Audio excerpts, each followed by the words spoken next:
Inside this room, all of my dreams become realities, and some of my realities become dreams. What in the wide, wide world of sports is going on here? Alive! It's alive! It's alive! You are listening to The Wilder Ride, getting wilder by the minute. Here are your hosts, Alan Sanders and Walt Murray. And welcome back, everyone, to The Wilder Ride, Getting Wilder by the Minute, a podcast where we break down and celebrate the films of Gene Wilder 1 minute at a time.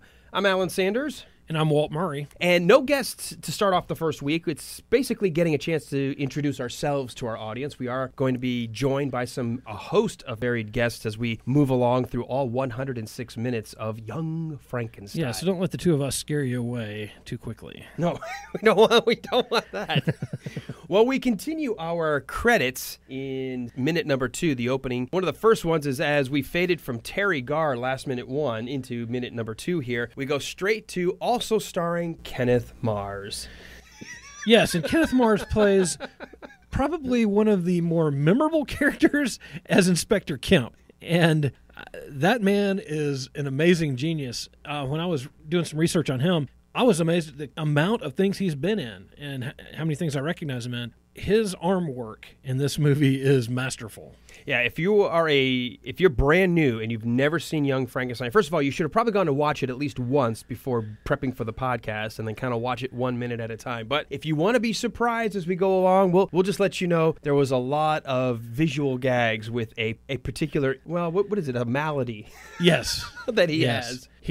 And how he trained for that, I will never know because he is awesome. Didn't he also worked with, I think, Gene Wilder directly in The Producers. I think he did. Yeah, I think he did. These guys, again, we're going to start seeing a lot of these names will work with one another more than once. They definitely have an affinity to work in comedy. I will tell you a story. We talked about Cloris Leachman, which was in the last minute's credits. She actually was known to be a little upset at some of the takes during Young Frankenstein because she felt because Gene Wilder kept cracking on set that some of her best takes ended up not being able to be used in the movie because he was ruining them. Yeah, I saw that, and it would be hard to keep a straight face through some of those takes. You know, one of the names that comes up in that list, the long list of people in there, Monty Landis, who was one of the Gravediggers. I just happened to look at him, and he has probably 35 different credits to his name. He was on all kinds of stuff through the 70s and 80s, some of the 60s, but he was on the Monkees TV show. He was on an episode of Batman, and he was even in a movie called Linda Lovelace for President. So he had a really varied and interesting career,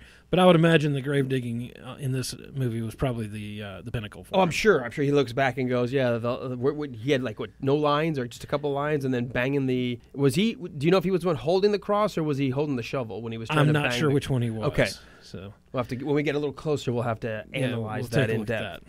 The next big name that comes across after a list of some of the secondary characters, of course, the great and wonderful Madeline Kahn playing the role of Elizabeth. Yeah, she's amazing. She's amazing in everything she's in, and you can tell she really takes her job seriously, and she is just absolutely fantastic. The chemistry that she brings, the chemistry with the other actors is fantastic. She's one of my favorites in this movie. Now, do you realize before this film actually even got started, she was initially being asked to play the role of Inga? Yes. And Terry Garr was going to play the part of Elizabeth initially. They were looking back and forth between these two. But to tell you the power of Madeline Kahn at this point, after thinking she was going to play Inga, she turned around and said, you know what? I think I'd really rather play Elizabeth. Well, she owns that role. She does such a Which is a lot less screen time than Inga, but it makes an impact. It does. It does. And there's some transformation in her character. Oh, just a hair.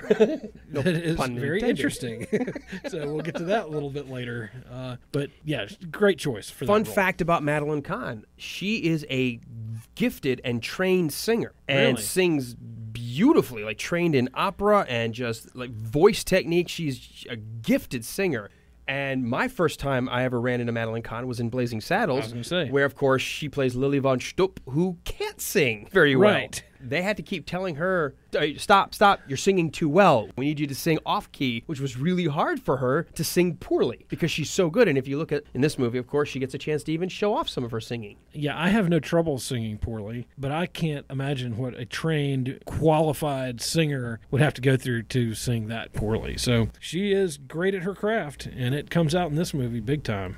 It sort of reminds me of the movie Boogie Nights when Mark Wahlberg, playing the up-and-coming porn star, goes and decides, I'm going to be a recording artist. Well, here's a guy, Marky Mark, who knows how to sing. He's been in the studio. That's where his career starts. And yet on camera, having to film this guy who isn't very good. And he's singing, You've Got the Touch. Right. Just so bad. Right. And then you have some folks in Hollywood that aren't good and continue to get roles and continue to get these jobs. But for her, obviously, just a fantastic pick for this movie. Coming up on more credits here in minute number 2, we've got the music composed and conducted by John Morris. And this is where we need to take a moment and say we actually lost John earlier this year. Yes, late January of this year. And, it was the 25th. He, again, he has a very, very long list of credits, many of them working with this team on several different movies. But, yes, we lost him January 25th of 2018. I know we said last minute, but one of the notes Mel Brooks gave him was coming up with this violin lullaby that he wanted to have, this Eastern European-style lullaby to really anchor the sound of, or to relate to Frankenstein's monster. But John Morris has a pretty eclectic career. In some of the films that he has scored and done the music, the only Academy nomination that he received actually was with Mel Brooks for the creation of the song for Blazing Saddles.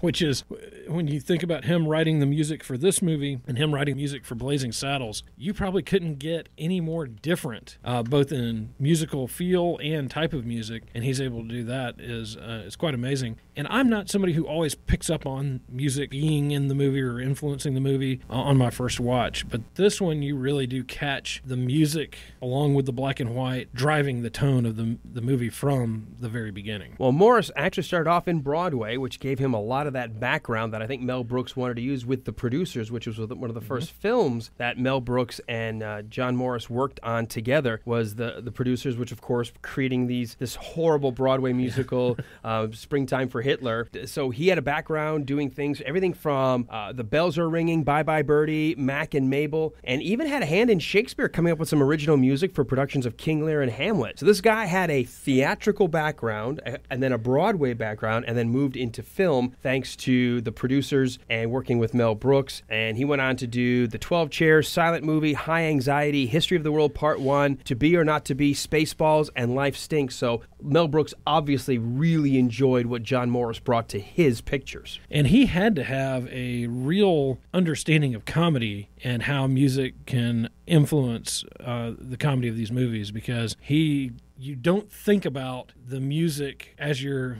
watching the movies, but you are influenced by it. It is impacting you. And it is such a hand-in-glove fit with the movie. And those two working together just made masterful pieces. And I do think it's worth noting that outside of the Mel Brooks relationship, he was also the music composer on movies like Johnny Dangerously, Clue, and even Dirty Dancing. That is really amazing. He really got in the gutter on that one. I wonder if you talked to him at the end of his life and said, which ones do you regret? I wonder if there are any. You know what? I'm sure Dirty Dancing was paying dividends well into his retirement. It probably will pay his family for quite a while. Hey, you know what? It was better than that remake they tried to put on TV. Oh, gosh. Yeah. No, that was... the first one was bad. The second one was a train wreck. Not a fan, were you? Not a fan. Not a fan. All right. Well, John Morris, we do want to, if you, again, he passed away early this year, 91. Passed away at the age of 91 on January the 25th. So you'll see his name in many of the Mel Brooks movies and, of course, a couple of the Gene Wilder movies, which, of course, is with Mel Brooks. So his name may pop up in the oncoming months and years of this podcast. I agree.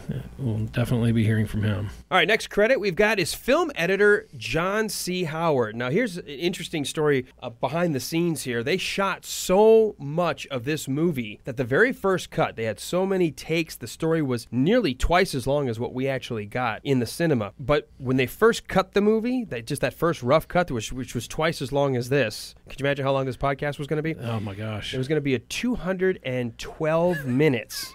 They realized they had a pile of crap. Yeah, that's and I think rough. Mel Brooks was quoted as saying, for every 3 jokes that failed, 1 worked. Well, kudos to John C. Howard for putting together the ones that worked and putting them in such a great flow. Yeah, it was actually the work of John Howard, Mel Brooks, and Gene Wilder realizing they needed to get in there and just hack this movie apart and really keep the nuggets, keep the stuff that worked. And apparently it was a marathon editing session to basically cut the film in half. I can't imagine. And when you have a big vision like that, paring it down to where the audience can really enjoy it and understand where you're going with the movie, that is a real art. Now, we saw with John Morris, the composer, Mel Brooks and him had a relationship that crossed a lot of the Mel Brooks movies. What about John C. Howard? What are some of the credits that he would have been responsible for, either pre or post Young Frankenstein? Well, not a surprise. Blazing Saddles. You see a lot of the same people who worked on these two. Well,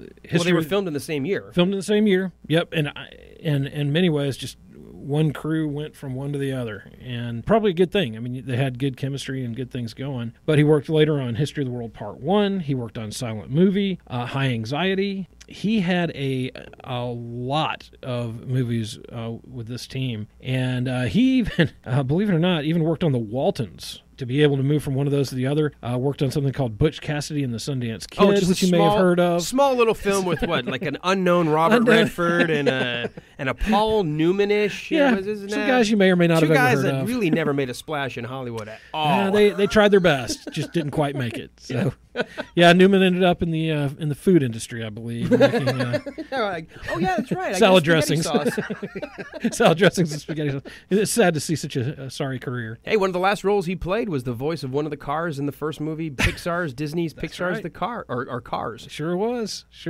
Yeah, and he's one of my favorite The old actors. roadster. Let me tell you, young buck, what's wrong with you? Like, what's wrong with your teeth? You sound like they're falling out of your mouth. Yes, Paul Newman, you young bucks. 320 years old. No. But it's amazing the great pieces of cinematic history and cultural history that these guys have worked on. It really is amazing looking at that and the influence that they had on this movie. Continuing our credits, we come up to the next title card, which when I was a kid, I could never tell, did I just get to the start of the movie or is this the movie ending? Right. Because they have all the little logos, the Panavision logo, the sound logo, the copyright to 20th Century Fox, telling you who the first assistant, the second assistant, how it was filmed using Panavision equipment. I was like, what? Did the movie, did it just end? Right. And it always bothered me. And I was a big fan when George Lucas decided, you know what, I want to just start the movie. Put it all at the end. Let the credits be at the end. Let's get the movie started. I don't want to spend 5 minutes with the audience just showing a bunch of titles. But remember, at the time, Screen Actors Guild was very important. They wanted all the people credited to get the first thing that the audience saw. Well, that was the thing that always drove me crazy about the Bond movies, is you didn't want to miss the cold open, because the cold open was always awesome. But then you had to sit through the 5 minutes of everybody's names who you've never heard of. Moving on in the this as we start to wrap up this actual second minute of Young Frankenstein, the next list of titles we have is the production designer Dale Hennessy and set decorator Bob DeVestel. Both of them working very, very well with Mel Brooks and of course Gene Wilder to create that same Universal's Frankenstein feel. Yeah, and that had to be a real challenge. I mean, you're 30, 40 years down the road, having to go back and rebuild, recreate everything. And there are some things that we'll talk about here in the next couple of minute episodes that have some real one-to-one ties back to the movie. And I know these two guys had a lot to do with that. I know as we go through the film, we start looking at it 1 minute at a time. I think we're going to see a lot of the nuance to create that sense of the Universal pictures that we're back in Transylvania, that we're in an old world castle that was being used for the laboratory laboratory of Victor Frankenstein. So I think set design and of course it's Mel Brooks and it's Gene Wilder. So there's also some things that we're going to be able to look at that I think are going to be maybe a little funny too. Yeah, I think so. And it's interesting that they went through that much meticulous work for essentially a comedy, but it shows you how much reverence they're showing to the original. All right, well, that is where we end in terms of credits for minute number 2. So anything else that you want to add to these credits we've talked about so far? No, I think these are obviously loaded. There's a lot here. We'll talk about some of these folks as we go through the next 104 minutes of movie. I'm excited to get into minute 3 and 4 as well because it really starts to take off. Well, we do want to make sure we put a special thanks out there to Adam and Brad of Gutterballs or Gutterballs.tv, who first analyzed a movie 1 minute at a time. And, of course, Pete and Alex of the Star Wars Minute, who actually created this daily format that you and I, Walt, and a lot of other folks have followed and created their own Movies by Minutes podcast. In fact, you can go to moviesbyminutes.com to get a full breakdown of all of them. We could start off saying, here's a handful of them, but as soon as we do that, there's going to be, a dozen more. So I'll just say go to moviesbyminutes.com. And they are great. And I've listened to minutes here and minutes there of several of them just as we've begun working on this. And there are some very talented people out there doing these minutes. All right. We want to make sure that you get a chance to go check out our website and our Facebook page as well as our Twitter account. Pretty easy to find. Everything branded The Wilder Ride. So thewilderride.com. Go to Facebook, search for The Wilder Ride. And we even have a listeners group, The Wilder Ride Listeners Group. Yes, and if you like what you hear, please go over to iTunes and give us a 5-star rating. And if you could just take a second to tell us how much you love the show or that you like to eat apple pie or something, just to go ahead and have a statement there so that your vote gets counted. And that will help our visibility so other people can find us when they're looking for us. And please come back tomorrow for another brand new episode of The Wilder Ride, getting wilder by the minute, where Season 1, we are breaking down Young Frankenstein. Frankenstein.